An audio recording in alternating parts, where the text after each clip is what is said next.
అమ్మ నమస్కారం. నమస్కారం. భార్య వరలక్ష్మి వ్రతం చేసుకున్నప్పుడు భర్త ఎలాంటి నియమాలు గానీ, అసలు ఏం చేయాలి? భర్త అనేవాడు ఏం చేయాలి?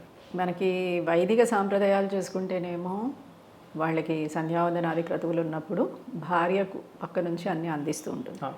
అన్నీ అందించి ఎప్పుడు కూడా మనకి ఏం చెప్తారు, మన శాస్త్ర ప్రకారం భర్తని అనుసరించి నడుస్తూ ఉండేది భార్య అంటారు. దానికి గాను అర్ధనారీశ్వర తత్వాన్ని, లేకపోతే మహాలక్ష్మి ఆయన పాదాలు ఒత్తుతున్న సింబల్స్ని కానీ మనకి చూపిస్తూ ఉంటారు. ఆయనని అనుసరిస్తూ పోవడం అని. ఇక్కడ వచ్చేసరికి వ్రతాలు, నోములు ఇలాంటివి వచ్చేసరికి విచిత్రం ఏంటంటే భర్త భార్యను అనుసరించాలి. మిగతా అన్ని చోట్ల భార్యే అనుసరిస్తూ ఉంటే ఇక్కడ భర్త అనుసరిస్తూ ఆమెకి కావలసిన ఉపచారాలు చేయాలి. ఉపచారాలు అంటే ఏంటి? వాడు పాపం ప్రసాదం వండుకుంటుంది, స్టవ్ మీద పెడుతుంది, పూజ టైం అయిపోతుంది. అప్పుడు ఏం చేయాలి? భర్త వెళ్ళి నువ్వు కూర్చోమ్మా, పర్వాలేదు, ప్రశాంతంగా పూజ చేసుకో. ఎందుకు? భర్త కోసమే, తన కుటుంబం కోసమే చేస్తూ ఉంటాను కాబట్టి ఆ సమయంలో ఆ భర్త సహకరించి తీరాలి అని మన శాస్త్రం చెప్తుంది. మిగతా రోజుల్లో నువ్వు ఆమెకి మాస్టర్ అయినా ఈ ఒక్కరోజు సేవకుడిగా పనిచేయని చెప్తోంది శాస్త్రం. ఆ సమయంలో వెళ్ళి ఆ వంటశాలని చూసుకోవడం, లేదా పిల్లల్ని, అమ్మని డిస్టర్బ్ చేయకుండా చూసుకోవడం, లేదా పిల్లలు కూడా అమ్మతో కూర్చుని ఆరాధనలో పాల్గొనే విధంగా స్ట్రిక్ట్గా ప్రవర్తించి పిల్లల్ని కూడా దాంట్లో ఒక భాగస్వామ్యులని చేయడం, ఈయన కూడా ఒక భాగస్వామ్యాన్ని వహించడం. బ్రాహ్మలే అయితే కనుక, లేదా వేరే వైదిక కర్మలు చేయలేని వాళ్ళే అయినా కూడా ఇంట్లో మగవాళ్ళు కూర్చుని అన్ని చదువుతూ ఆవిడ ఉపచారాలు చేయమంటాం భగవంతుడికి. ఇప్పుడు ఓం ప్రకృతియే నమః, ఓం వికృతియే నమః, అర్ఘ్యం సమర్పయామి, పాద్యం సమర్పయామి అన్నాం అనుకోండి, ఈవిడే పాపం బుక్ చూసుకుని చదువుకునే లోపల ఇక్కడ లేట్ అయిపోతుంది. అంటే ఏదో ఒక ఉపచారం మిస్ అయిపోతుంది. అలాంటప్పుడు ఈయన కూర్చొని చక్కగా చదివేయడం అనుకోండి, ఆవిడ అన్నీ చేసుకుంటూ వెళ్ళిపోతుంది. ఈ టైంలో ఇది చెయ్యమ్మా, ఈ టైంలో అది చెయ్యమ్మా అంటూ అలా సహాయం చేయడం. ఇద్దరూ కలిసి ఒక వ్రతాన్ని సుసంపన్నం చేసుకుంటే, పూర్తి చేసుకుంటే అది వారిద్దరికీ ఫలాన్ని చాలా అధికంగా ఇస్తుంది.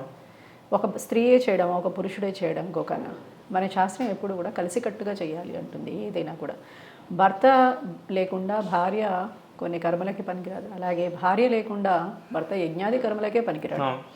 అంటే ఇక్కడ ఈయనకు కూడా శిక్ష విధించినట్టేక, ఈవిడికే ఈ కాదు. అంటే ఇద్దరిని సరిసమానంగా చూస్తుంది మన శాస్త్రం. అందుకని ఆవిడని కూర్చున్నప్పుడు ఎక్కడో పాపం దీపం ఏదో దూరంగా పెట్టుకుంది, హారతి ఇవ్వాలి, ఈవిడ లేవకూడదు. అప్పుడు ఆయన గబగబా వచ్చి నువ్వు కూర్చోమని నేను ఇస్తానని చెప్పి మంగళహారతి పళ్ళమో లేకపోతే ప్రసాద పళ్ళమో ఆవిడ చేతిలో పెడితే ఆవిడ అక్కడే కూర్చొని ప్రశాంతంగా చేసేసుకుంటుంది. ఇంట్లో కోడలు కావచ్చు, కూతురు కావచ్చు, కొడుకు కావచ్చు, అక్కడ ఉండి దగ్గరగా ఉండి వాళ్ళు వ్రతంలో భాగస్వాములు అయినప్పుడు ఆడవాళ్ళు, వీళ్ళు మిగతా వాళ్ళు పక్క నుండి సహాయం చేయడం ఇంట్లో మగవాళ్ళు. ఆ రోజు కూడా నాకు ఇవన్నీ కాదు, నువ్వు ఇద్దే అత్తే అని చేసుకో, నేను పక్కన ఉంటాను అని అంటారు కదా, పక్కన ఉంటాను, నాకేం సంబంధం లేదు అంటుంటాను. నీకెందుకు సంబంధం లేదు? నీతో సంబంధం కూడింది కాబట్టి ఈ వ్రతం. అంటే మూల కారణం ఎవరు? నీవే. ఆ మూల కారణం కోసమే ఇవన్నీ జరుగుతున్నాయి. అందుకని నీవు బాగుండాలి అని చేస్తున్నది కాబట్టి, లేదా నీ జీవితాంతం నీ కోసం వండి పెడుతోంది. ఒక భార్య అంటే ఏంటి? జీవితకాలం వాడి కింద పనిచేస్తుంది అసలు తెలియకుండానే. ఒక మనిషిని పెట్టుకుంటే వంట దగ్గర నుంచి ప్రతి పనికి వాడు ఎంత పే చేయాలి, అలా ఏమీ లేకుండా స్నేహముతోటి, ప్రేమతోటి చిన్న పిల్లాన్ని చూసుకున్నట్టుగా చూసుకుంటూ జీవితకాలం వాడికి సేవ చేస్తుంది. ఒక వ్రతకాలంలో ఆయన చేసే సేవ ఎంత అని ఒక్క క్షణం అనుకున్నాడు అనుకోండి, వ్రతం సంపూర్ణమైపోతుంది. అంతే. ఒక్క క్షణం మన ఈగోని, నేను అనేది పక్కన పెట్టేశామంటే అహంకారపూరితమైన పూజ ఎప్పుడు కూడా సత్ఫలితాన్ని రాదు. అందుకని వీటిని తీసి పక్కన పెట్టిన క్షణంలో మీకు పూజ సంపన్నమైనట్టే. అదే మనకి లక్ష్మీదేవి అనుగ్రహం. ఇంకా అక్కడి నుంచి మనం నెమ్మదిగా మంచి బాటలోనే నడుస్తాం. ఒక్కరోజు చేసిన పని తెలియకుండానే మన జీవితం అంతా మనం సాగిస్తాం. అరే ఇది చేసినప్పుడు నాకు చాలా ఆనందం వేసింది, మా ఆవిడ ఏదైనా చేసినప్పుడు నేను మళ్ళీ సహాయం చేస్తాను అనిపించచ్చు కదా ఫ్యూచర్లో. ఎలా తను అనుకుంటుందో ఈయన కూడా అనుకుంటాడు. అందుకని భర్త సహాయ సహకారాలు అందిస్తేనే పూజ బాగుంటుంది, లేకపోతే డౌటే ఆ పూజ. పాపం టెన్షన్ పడుతూ అట్లేస్తూ ఇట్లేస్తూ, ఇటు పరిగెత్తు అటు పరిగెత్తు, పిల్లల్ని చూస్తూ వాళ్ళ ఆయనకి కాఫీలు అందిస్తూ, టీలు అందిస్తూ, ఇటు చూడాలా అటు చూడాలా, వచ్చిన వాళ్ళని చూడాలా, పూజ చేయాలా, ఏమీ అర్థం కాని పరిస్థితిలో ఉంది. అలా చేస్తే అంతే అసలు ఫలితాలు ఉంటాయి అంటే ఒక్కొక్కసారి డివియేట్ అవుతుంటారు కదా. అంతే. ఇప్పుడు మనం ఒక పూజ చేసి భగవంతుడి దగ్గరికి వెళ్ళినప్పుడు భగవంతుడు మనల్ని చూసినా, మనం భగవంతుడిని తదేక దీక్షతో ఒక క్షణం చూసినా చాలు, మనకి ఫలితం బాగా వస్తుంది. తదేక దీక్షతో అంటే ఏంటి? మనసా వాచా కర్మణ భగవంతుడి మీద మన దృష్టిని నిలిపినప్పుడు. మనం ఒక వ్రతం చేస్తున్నాం, మనసా వాచా కర్మణ మనం ఇక్కడ లేనేలేము, వ్రతం చేస్తున్నాం, ఫలితం ఏంటి?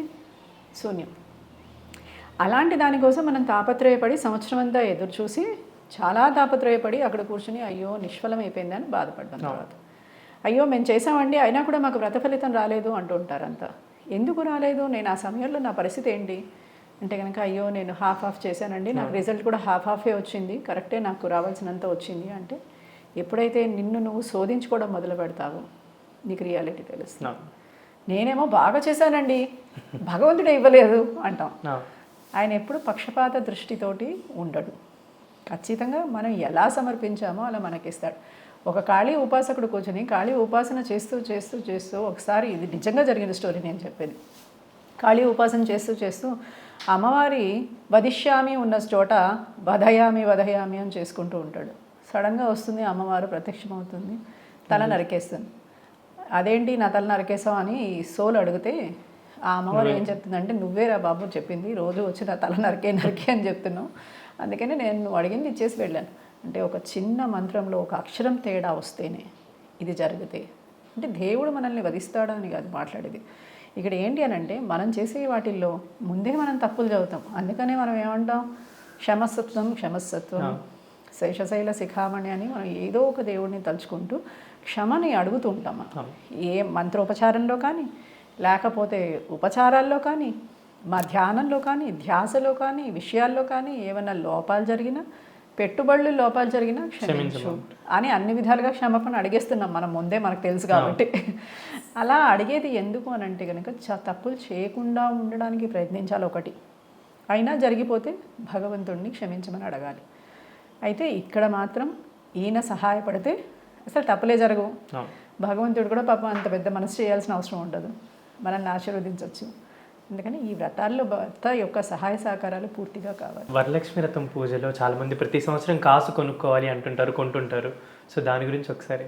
కొనుక్కోవాలి అంటుంటారు కానీ కొనాలా వద్దా అంటే మనకేంటి అని అంటే కనుక కలశారాధన చేసినప్పుడు కలశంలో మనం పంచధాతువుల్ని వేస్తాం, అయితే నవరత్నాల్ని వేస్తాం. నవరత్నాలు అలాగే డైమండ్ కొంటున్నామా, డైమండ్ కొని వేస్తున్నావా? కాదు కదా, నవరత్నాలు ఏవి దొరుకుతున్నాయో వేసేస్తాం.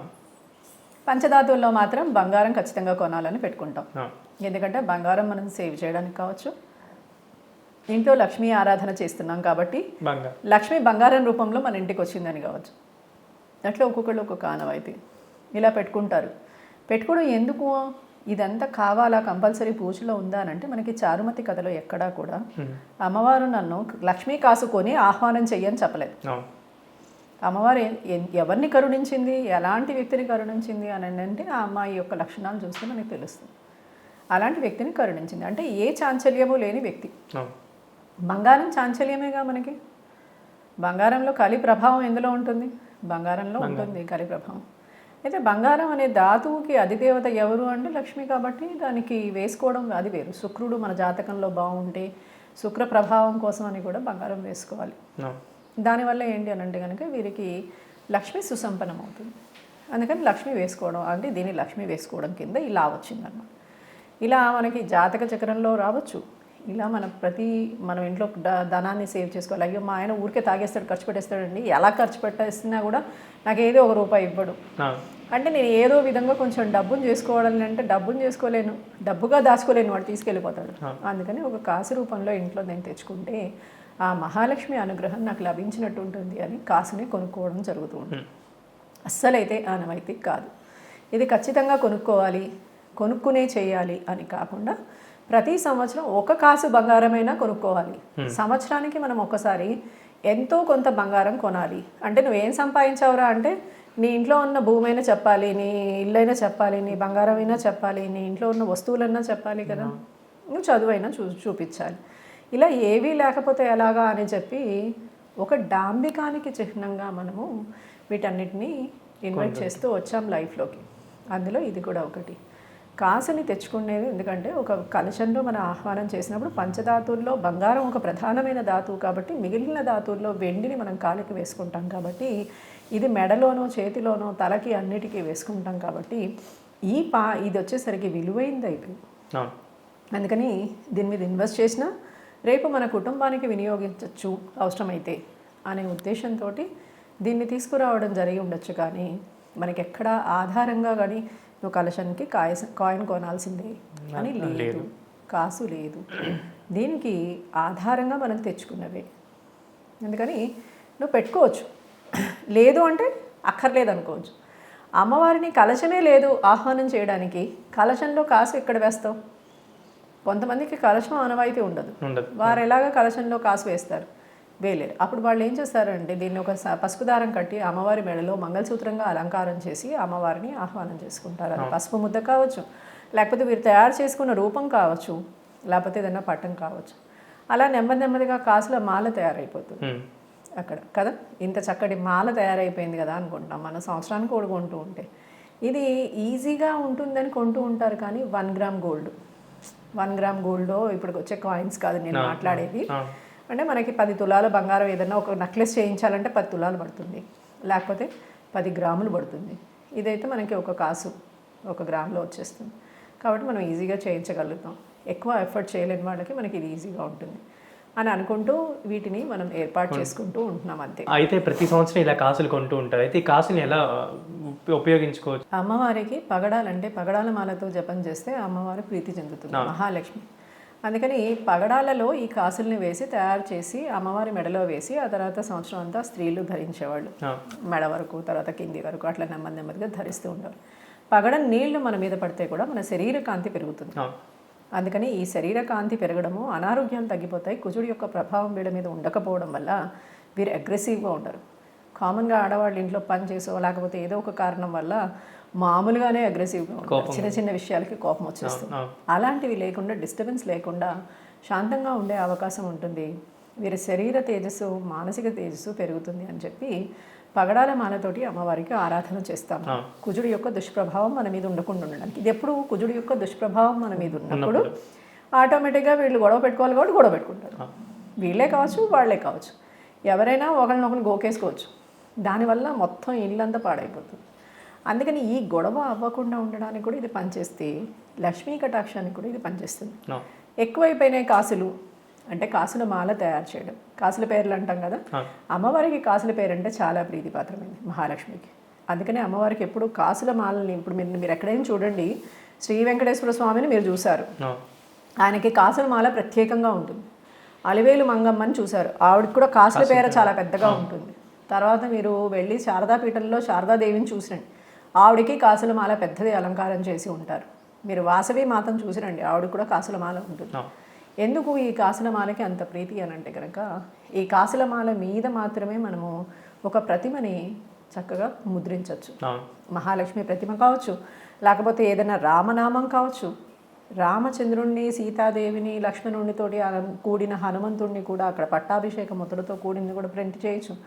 ఇలా అన్ని విధాలుగా ఇది బాగా వస్తుంది. కాబట్టి చూస్తే కూడా దట్టంగా కనిపిస్తుంది. మళ్ళీ దానికి అయ్యేది ఎంత, 5 తులాలో ఎంతో అవుతే అదో 10-20 తులాలు వేసుకున్నట్టుగా కనిపిస్తుంది.